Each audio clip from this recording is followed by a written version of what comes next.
teman-teman berlama-lama lagi nana. Kita minta tepuk tangan yang meriah untuk Ridwan Ramil.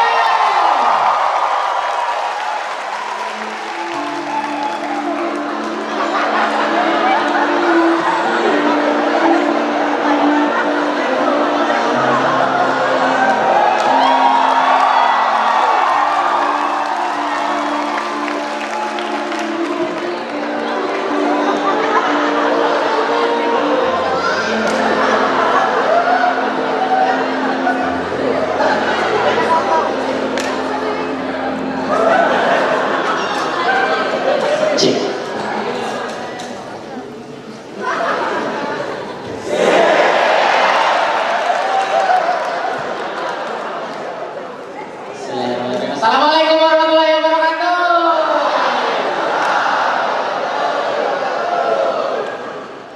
Luar biasa ya.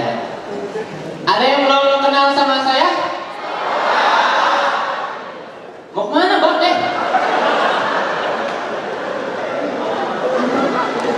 Gak dibayar lu. Yaudah kalau belum kenal, kenalin nama saya Ridwan Ramil. Kebetulan saya juara 1 stand up komedi Indonesia season 7 Kompas TV.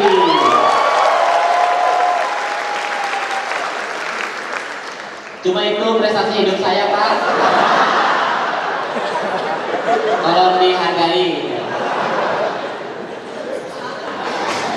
Luar biasa sekali loh malam hari ini. Dalam perjalanan karir saya ini pertama kali saya menginjakan kaki di kota Aceh. Harusnya saya senang, tapi jadi nggak senang ketika tahu posternya kayak orang meninggal ya.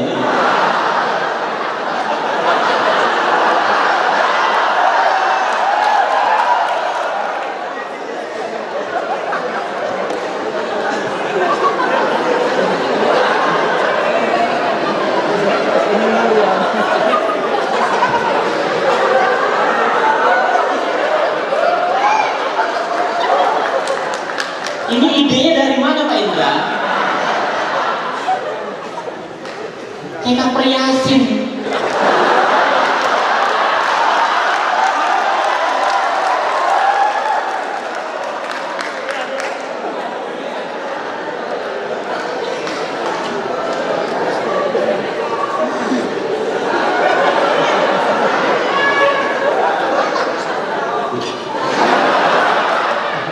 Jadi merinding saya foto saya.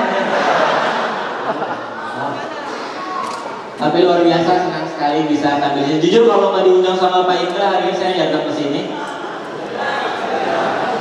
Karena mohon maaf, bukannya sombong, saya tuh lagi agak kurang enak badan. Malu lah ya, jadwal manggung lagi banyak. Banyak di cancel Pak. Makan susah, jajan susah. Tapi sehat semua? Dengan kalian datang ke sini, kalian semua tuh membuktikan dua hal kepada diri kalian sendiri. Yang pertama, kalian membuktikan bahwa kalian itu punya jiwa nasionalis yang cukup tinggi. Yang kedua, kalian membuktikan kalau kalian bukan fans Atta Halilintar.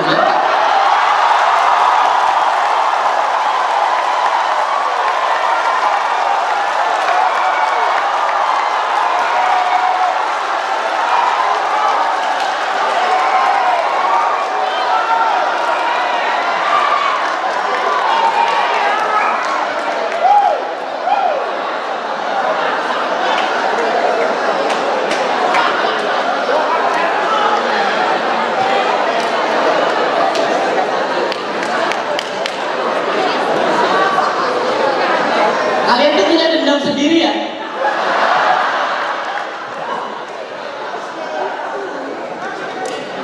Tadi tuh saya satu pesawat sama dia. Dia bisnis kelas.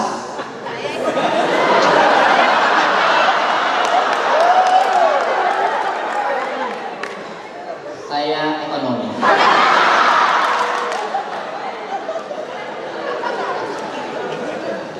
Ternyata acara pemerintah tuh nggak lebih banyak uangnya daripada acara IO ya.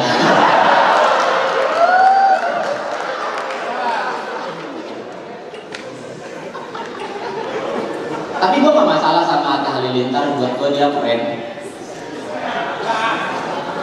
Loh, dia tuh orang pertama yang punya subscriber terbanyak di Asia loh. Itu harus diakui. Ya? Oh, ngikutnya loh. Lo gak mampu beli tiket kan?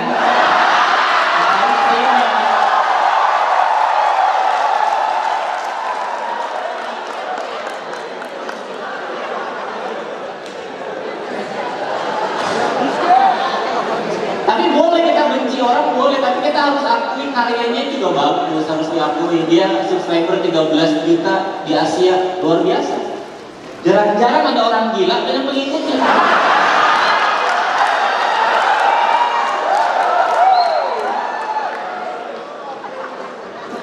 Biasanya orang gila kan ketemu orang dijauhin, dia diikutin.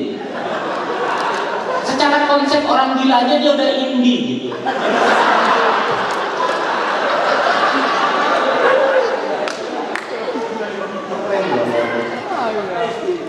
Tapi ya senang sekali bisa diundang di acara ini. Gak kerasa ya sekarang tuh kita udah masuk musim politik. Padahal beberapa bulan yang lalu masih musim hujan. Cukup receh untuk juara satu suci ya, jangan. Gak apa-apa lah, kita senang-senang aja ya. Tapi ya luar biasa gitu. Makin kesini tuh makin banyak poster-poster kita bisa lihat di pinggir-pinggir jalan. Kalau di Bogor tuh udah makin gak jelas slogan-slogannya. Kayak ada bapak-bapak poster korporat gitu. Indonesia bisa. Bisa apa coba?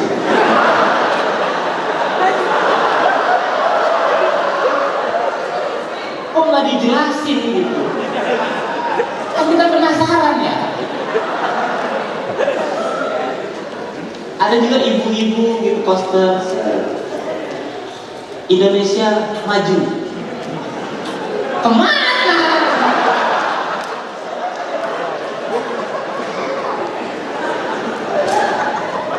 Ada juga yang pakai peci gitu terus. Insya Allah siap. Kok nggak yakin gitu? Ya siap-siap aja lah.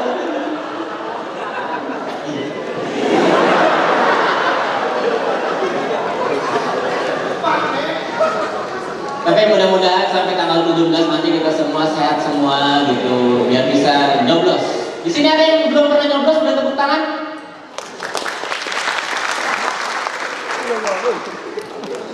Yang belum pernah dicoblos, boleh tepuk tangan?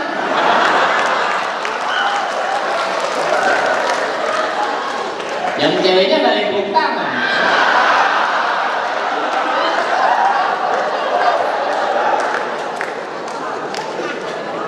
Cewek-cewek petahana loh.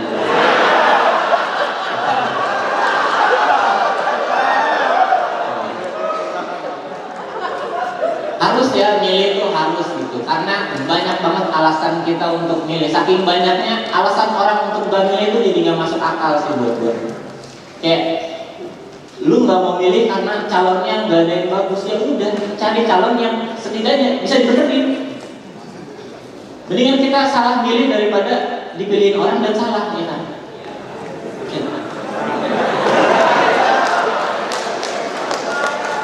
Yang di sini ngerti ya maksudnya ya?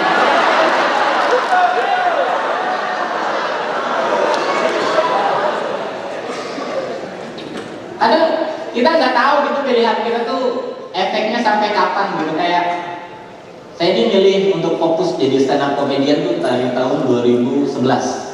Kalau dulu nggak milih hobi yang ini, mungkin nggak tahu sekarang jadi apa. Mungkin jadi fansnya Atta.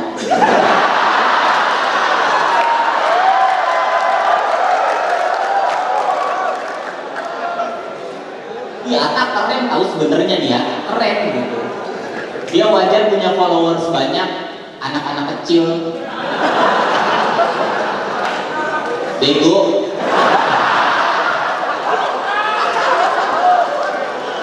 Tapi wajar karena anak kecil emang senang dipertontonkan konten-konten seperti Atta gitu, konten-konten yang bikin halu.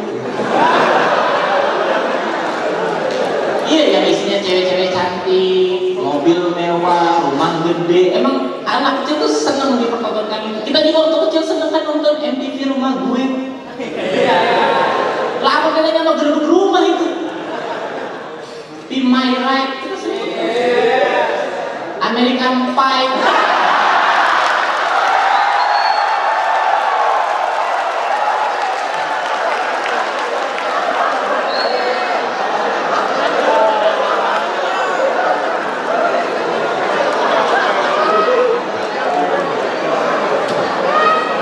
Maaf ya Pak, ini agak kurang masuk jokesnya mungkin ke kalangan Bapak.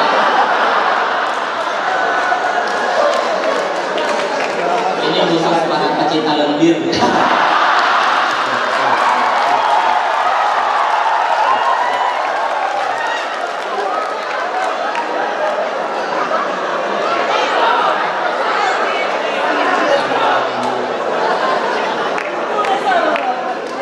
Balik lagi gitu, kita tuh harus milih gitu, jangan dari, karena pilihan kita mungkin berpengaruh buat beberapa tahun lagi. Kayak dulu cita-cita saya bukan jadi stand up komedian. Dulu cita-cita saya sebenarnya pengen jadi penyanyi. Nggak seperti Atta, tapi yang bener. Nggak yang lari-lari di salju.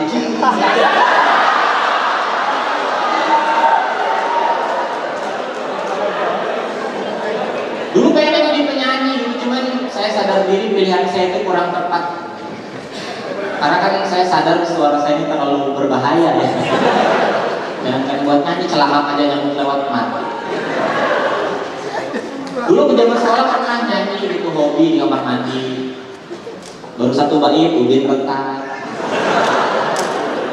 Nyanyi 2 bait, tembok retak. Nyanyi selagu full, dengar kabar tetangga suami istri hubungannya retak. Mengancam loh.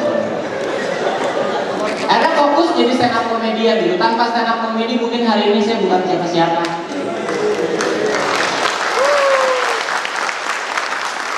Ini efek dari pilihan yang saya tentuin waktu itu gitu. Saya milih fokus jadi stand up komedi. Akhirnya sekarang ya siapa saya? Masih penumpang ekonomi.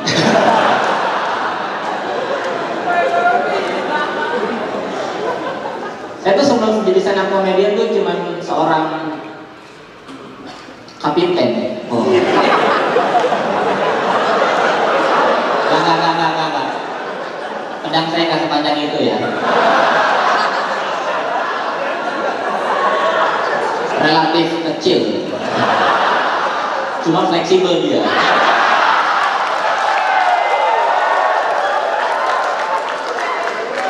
Dilipat.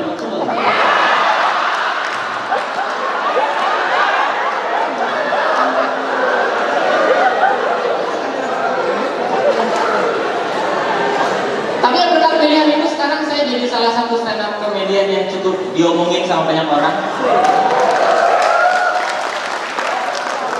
Ya, terutama omongan negatif.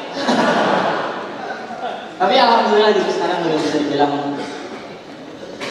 artis. Cuma ya setiap pilihan itu memang ada hal-hal yang kadang nggak selamanya pilihan itu benar, tapi kadang juga ada beberapa pilihan yang setelah kita pilih ada rasa menyesal gitu.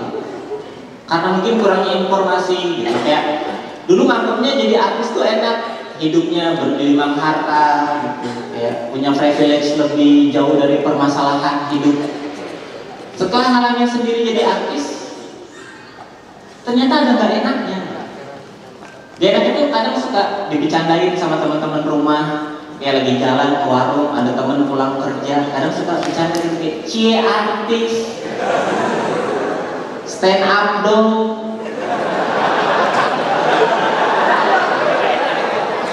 Males tuh saya digituin, karena saya nggak bisa balas. Kan gak mungkin saya lagi jalan, ada temen pulang kerja terus ngatain cie artis, stand up dong, terus saya balas cie buruh.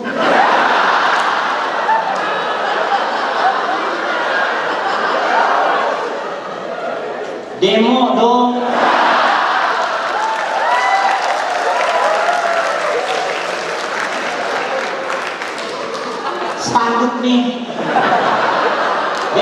korek bakar diri.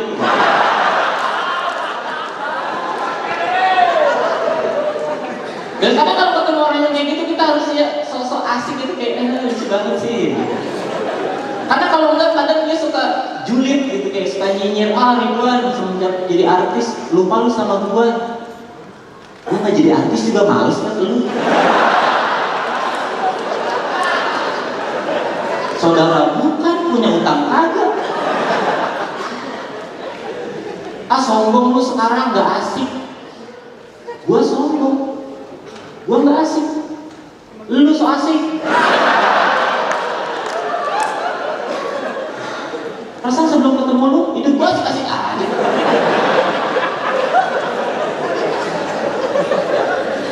Kadang nyesel gitu jadi artis tuh karena zaman sekarang gampang banget artis tuh dicap sombong. Padahal zaman dulu ya, Fir'aun.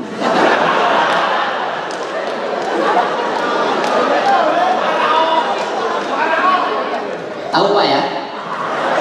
Oh, Pak Indra seangkatan.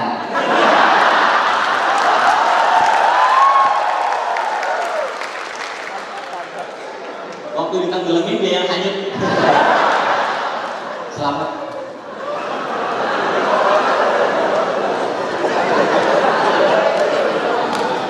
Fir'aun untuk dapat cap sombong itu susah. Ya kan? Dia harus kaya raya dulu, ngehina-hina budak dulu, ngaku-ngaku Tuhan dulu, baru dapat cap sombong.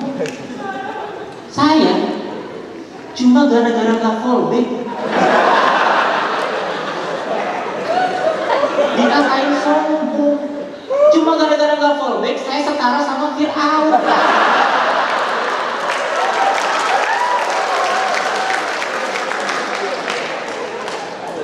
Bukannya gak mau gitu, kadang males aja follow orang yang gak dikenal. Kadang suka banyak yang gak jelas juga. Ada yang orang nih minta fallback. Pas saya lihat dia nggak follow saya, kan anjing ya.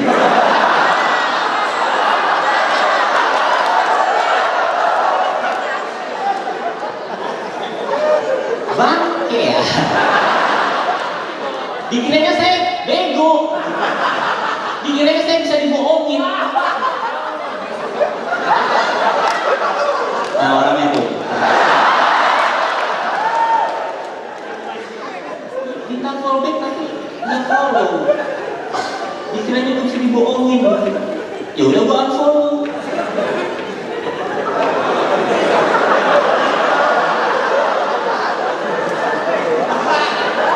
Terus yang banyak ya cewek-cewek biasanya minta fallback, tapi pas dilihat akunnya digembok.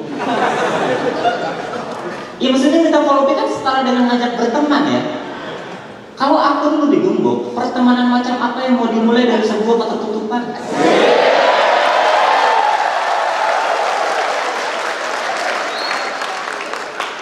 Itu kan sama kita lagi nongkrong gitu di misalnya Toffee Kopi. Ya, ada cewek nyamperin ngajak kenalan, tapi pakai helm.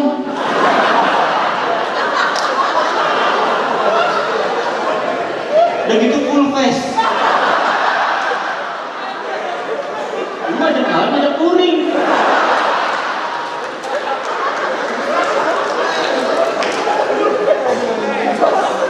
Ya mungkin buat orang memilih untuk saling follow-followan asal di sosial media tuh bisa asal aja gitu, yang penting temannya banyak. Buat saya enggak, saya tuh orangnya selektif.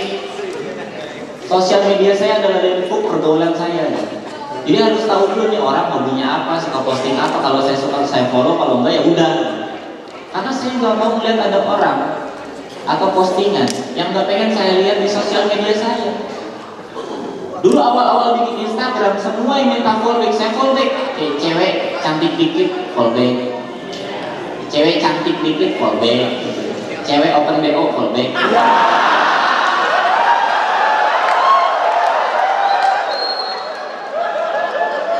Bapak agak masuk yang ini apa ya? Saya juga. Mungkin nanti habis ini kita bisa tukeran WhatsApp. Ya semua di fallback.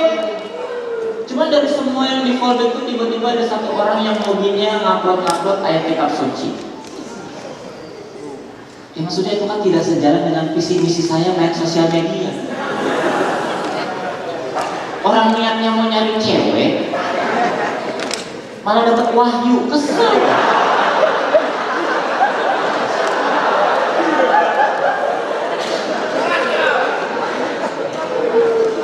Mau dikomentarin tapi siar agama, mau didiemin kok lama-lama kayak ketarik gitu. Tiap dilihat tuh kayak, wah obat kok dulu gitu.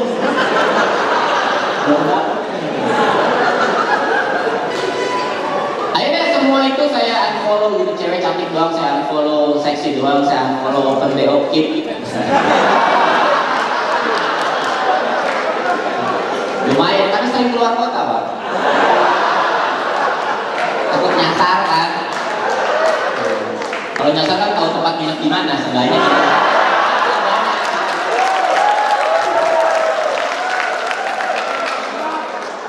Tapi di sini nggak ada yang luar biasa, susah banget. Mantap nih Aceh, luar biasa, senang saya. Jadi mengurangi pengeluaran, mantap banget. Saya suka sama Aceh.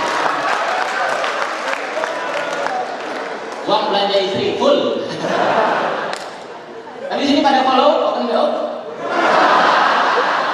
Kalau ke kota lain itu mungkin kalau belanja kan dari kota lain. Saya jujur senang gitu kalau mereka tuh senang. Enggak, bukan buat hal-hal negatif gitu, tapi lebih ke survei.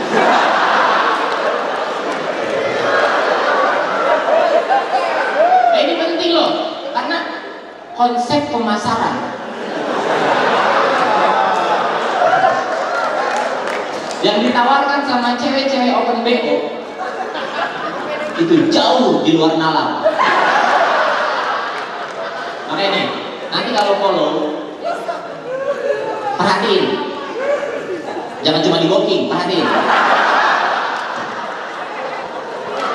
Mereka kalau pasang foto, itu kan hampir semua gayanya sama gitu, kayak dadanya diumbar, ya kan? Tapi mukanya di blur. Itu pertama kali saya lihat tuh, ini yang aurat yang mana nih?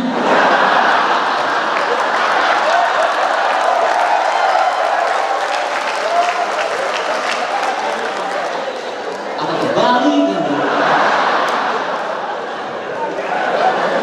Tumpah.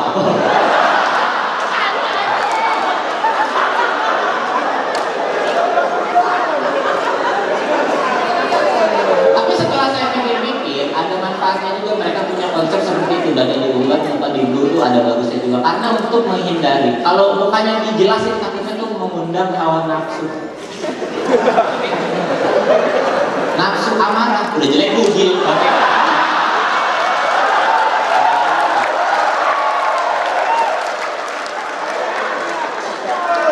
Nomor dosa. Ini pakai helm touring.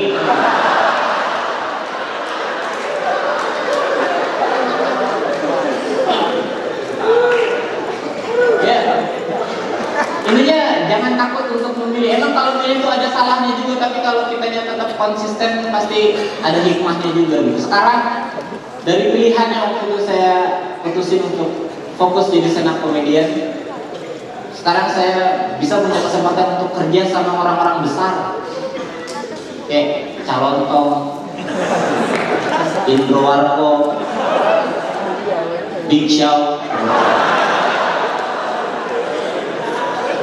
Materi suca itu ya, agak tipis memang.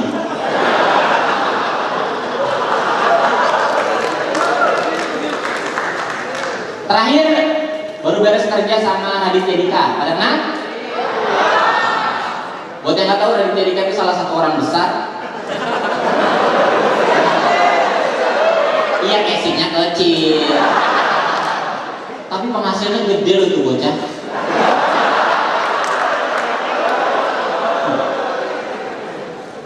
Dari YouTube aja nih, Raditya Dika itu bisa dapat ratusan juta per bulan. Cuma dari YouTube dapat ratusan juta per bulan, gila ya? Asal istrinya cantik. Tapi dari situ saya jadi tahu ternyata penampilan bisa kalah sama penghasilan. Makanya buat cowok-cowok yang merasa susah dapat pasangan hidup, jangan ngeluh, nabung.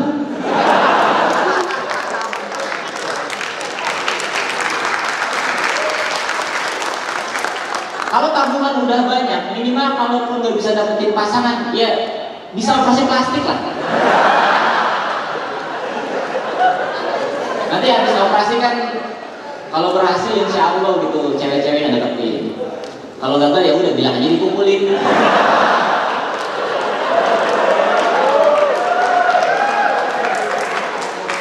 Gimana materi politiknya?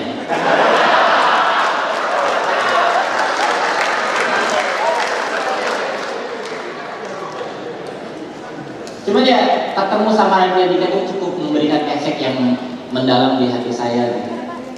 Sebelum ketemu dia, saya merasa hidup saya sebagai manusia ataupun sebagai artis itu sudah berkecukupan. Oke, saya punya rumah, punya mobil, punya istri. Begitu ketemu sama Raditya Dika, saya ngerasa gembel.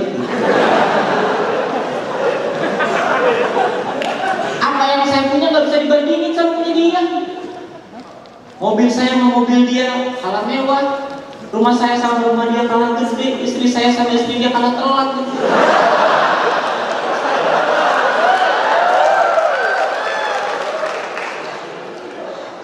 Cuma ya saya nggak sirik gitu, saya percaya apa yang dapat sama Raditya Dika saat ini ya karena hasil proses dan kerja kerasnya dia. Dia bisa dapat istri secantik Anissa Ajija ya karena si kampret ini kaya dan terkenal. Dia kalau nggak terkenal dan sekaya sekarang, mungkin istrinya kayak istri saya.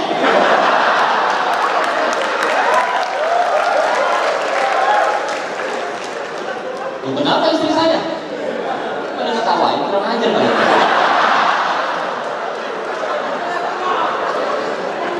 Istri saya itu pose sip.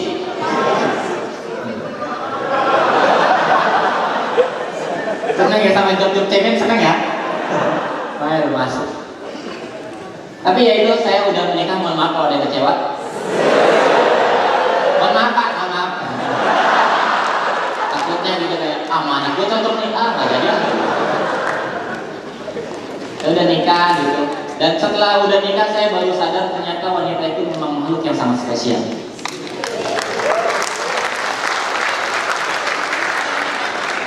Karena ketika udah nikah, seorang wanita itu dituntut untuk harus bisa memerankan banyak karakter di hidupnya. Mereka harus bisa jadi istri, harus bisa jadi ibu, harus bisa jadi pembantu. Bahkan kadang ketika berduaan mereka harus bisa jadi pelacur. Seberat itu loh jadi seorang wanita. Seberat itu loh. Kita harus menghargai itu berat banget. Cuma jangan saja jadi pria juga berat. Karena ketika udah nikah seorang pria itu harus siap nafkahin istri, nafkahin ibu, nafkahin pembantu.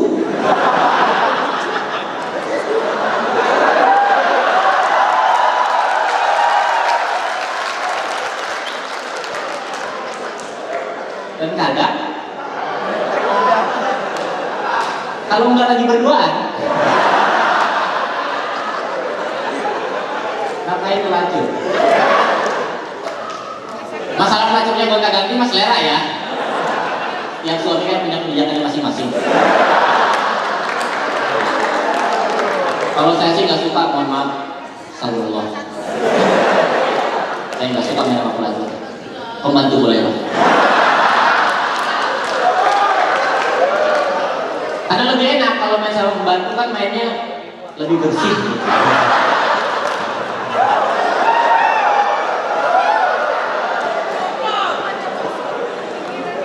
Cuma ya zaman sekarang jadi seorang wanita yang udah menikah itu menurut saya beban hidupnya udah jauh lebih berkurang.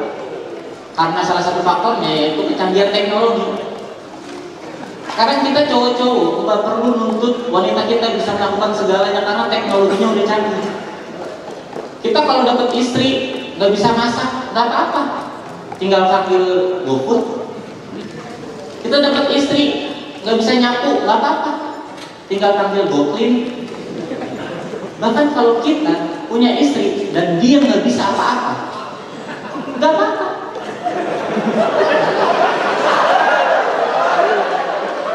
Tinggal panggil goblok.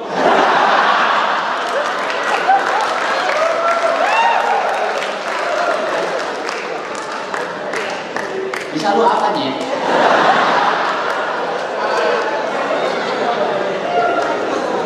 Gue daftarin Gojek nih.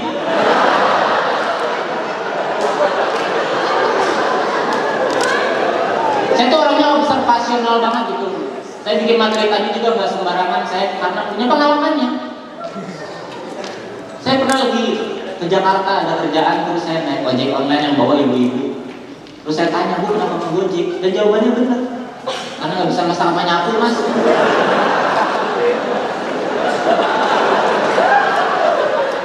Emang gampangan naik motor ya, Bu ya? Semangat, Bu. Makasih, Mas. Sama-sama, Nyet.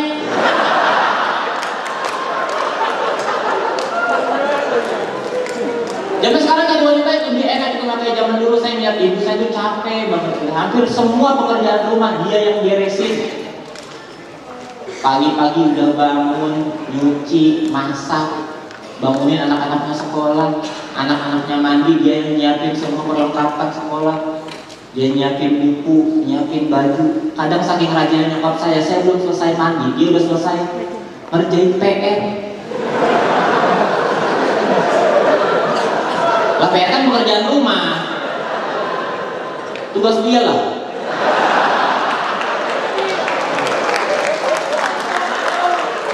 Terus saya berangkat sekolah, dia nggak istirahat, dia lanjut beberes rumah, dia nyapu, ngepel, nyuci, nyetrika. Siang-siang saya pulang sekolah, dia udah masak lagi. Saya pulang makan, dan kadang tanpa rasa terima kasih sedikit pun, saya langsung pergi dari dia main. Tapi ibu saya nggak pernah kecewa, nggak pernah marah. Dia paling cuma merenung kayak, aduh, kok PR-nya salah semua.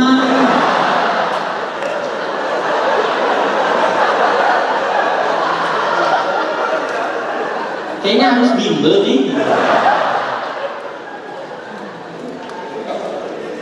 Luar biasa loh ibu saya. Saya sayang sama dia, cuman sayangnya dia udah nggak ada. Di sini kalau ada yang pernah kehilangan orang tua, saya tahu betapa rasa sedihnya gitu. Cuman saya bisa ngomongin dia sesantai ini karena ya kejadiannya udah lama banget. Udah 10 tahun yang lalu. Jadi kalaupun kalian percaya setelah kematian itu ada kehidupan lagi, ya mungkin sekarang nyokap gue juga udah sibuk.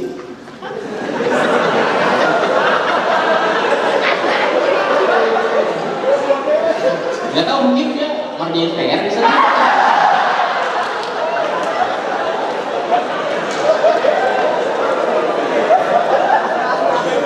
Cuma pas awal-awal nyokap baru meninggal tuh jujur sedih banget dan drop banget gitu, kayak gue harus terima kenyataan bahwa harus kehilangan sosok ibu yang sangat saya cintai. Cuman bokap saya jauh lebih sedih karena dia harus kehilangan sosok istri.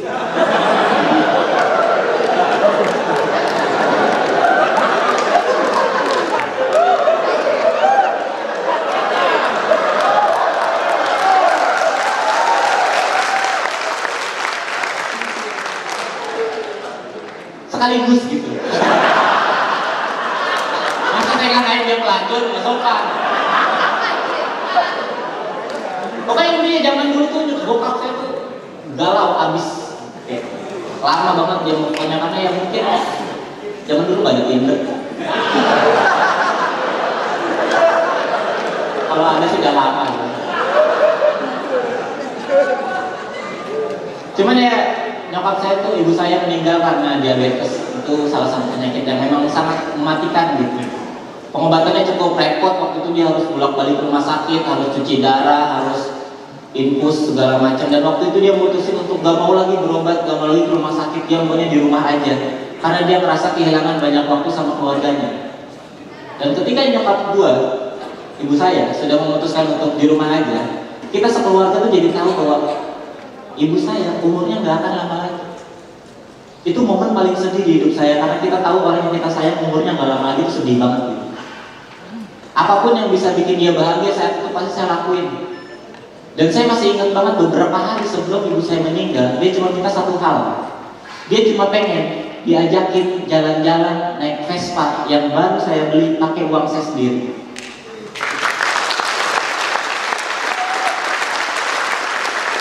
Saya ajakin dia jalan-jalan gitu, sambil di hati saya itu ada perasaan dilematis gitu, kayak antara sedih dan takut. Sedih karena saya tahu ini bakal jadi kenangan terakhir saya sama dia. Takut karena saya belum lancar bawa Vespa.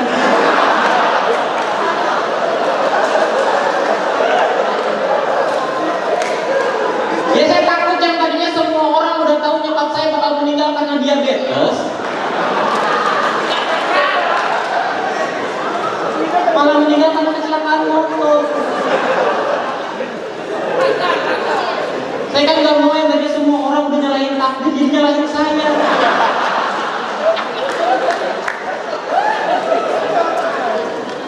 Jadi sepanjang perjalanan ini naik pas itu deg-degan. Mungkin itu satu-satunya momen saya naik motor berharap ada polisi nilang saya. Seenggaknya saya lebih siap kehilangan motor daripada kehilangan dia sama nama baik saya. Kalau ditilang juga saya pasrah pasti. Selamat siang, boleh lihat SIM dan STNK-nya? Ini Pak, sama motornya aja. Ayo mah naik angkot mah. Lebih safety kayaknya. Cuman yang saya salut dari ibu saya adalah meskipun dia tahu umurnya udah gak lama lagi, dia tuh gak pernah sedih, gak pernah ngeluh sama keadaan. Dia memilih untuk tetap bahagia. Dulu saya mikir kok bisa ya orang yang udah tahu bentar lagi mau meninggal bisa happy aja. Sekarang saya mulai tahu jawabannya. Siapa sih orang yang gak takut meninggal? Pasti takut karena parno gitu. Kalau kita tahu kapan kita meninggal, ya apa yang ditakutin lagi? Saya kalau tahu bentar lagi bakal meninggal juga happy aja pasti. Saya bakal kumpulin semua teman-teman saya, keluarga saya bikin rapat. Saya bakal bilang sama mereka nggak mau tahu, mulai besok kalian harus belajar naik Vespa. Lagi pengen jalan-jalan nih. Kalau saya tahu umur saya nggak akan lama lagi, mungkin saya jadi orang yang lebih berani dari sebelumnya. Saya naik motor nggak akan mau pakai helm, ketemu polisi nggak akan muter balik, ditilang nggak akan pasrah, melawan saya. Selamat siang, boleh lihat SIM dan STNK-nya? Nggak boleh.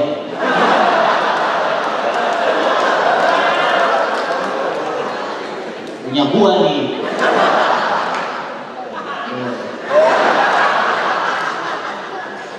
Apa gak suka?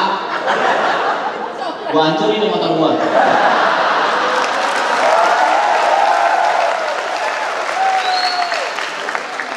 Terakhir, coba kalian cek yang kemarin viral ngancurin motor Scoopy. Kayaknya udah meninggal.